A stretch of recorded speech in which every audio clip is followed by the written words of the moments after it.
The ghost कहानी एक छोटे से गांव शांतिपुर की है, जहां लोग अपनी साधारण जिंदगी जीते थे। गांव के पास एक पुराना किला था जो सदियों से वीरान पड़ा था। लोग कहते थे कि उस किले में कुछ अजीब होता है, लेकिन कोई भी उस बात को गंभीरता से नहीं लेता था। एक रात गांव के एक प्रतिष्ठित व्यापारी रघु की बेरहमी से हत्या कर दी गई। पुलिस को रघु के घर के चारों ओर खून के निशान और एक अजीब से छाप मिले, लेकिन कातिल का कोई सुराग नहीं मिला।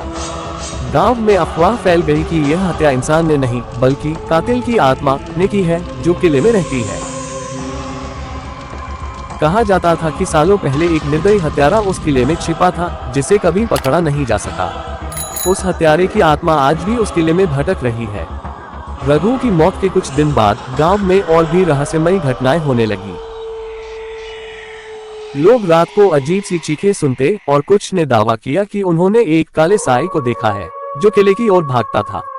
हर कोई डरा हुआ था, लेकिन गांव के युवा पुलिस अधिकारी अजय को इन अफवाहों पर यकीन नहीं था। अजय ने ठान लिया कि वह इस रहस्य को सुलझाएगा। वह रात को किले की ओर अकेले निकल पड़ा। अंधेरी रात और किले का सन्नाटा अजय के दिल में डर पैदा कर रहा था, लेकिन वह आगे बढ़ता गया। अचानक उसे किले के अंदर से किसी के कदमों की आवाज सुनाई दी। उसने अपनी टॉर्च निकाली और आवाज की दिशा में बढ़ा। जैसे ही अजय किले के मुख्य हॉल में पहुंचा, उसके सामने एक छाया उभरी। वह छाया धीरे धीरे उसकी ओर बढ़ रही थी। अजय ने साहस जुटाते हुए पूछा, कौन है वहां? लेकिन कोई जवाब नहीं आया। अचानक से वह छाया गायब हो गई और एक तेज ठंडी हवा का झोंका महसूस हुआ। अजय ने किले के अंदर और गहराई में जाने का फैसला किया। वह एक पुराने तहखाने में पहुंचा, जहां उसे कई पुरानी किताबें और दस्तावेज मिले। उनमें से एक दस्तावेज ने उसकी आंखें खोल दी। ये दस्तावेज उस हत्यारे की डायरी थी, जिसमें उसने अपनी सारी हत्याओं का विवरण लिखा था।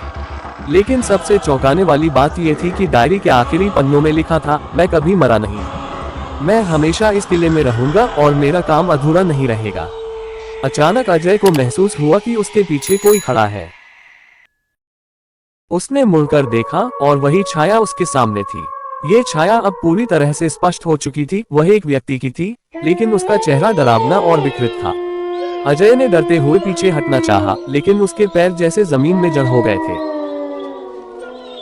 छाया ने धीरे से कहा, तुमने मेरी सच्चाई जान ली है, लेकिन अब तुम भी इस रहस्य का हिस्सा बनोगे।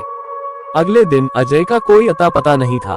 गांव के लोग कहते हैं कि अजय भी उसी कातिल की आत्मा का शिकार हो गया। आज भी उस किले के पास कोई जाने की हिम्मत नहीं करता और कातिल की आत्मा का रहस्य हमेशा के लिए अनसुलझा रह गया। इस कहानी का अंत एक रहस्य बनकर रह गया, जिससे हर पाठक के मन में सवाल उठते हैं कि क्या वह आत्मा असली थी या ये सब किसी इंसानी चाल का हिस्सा था।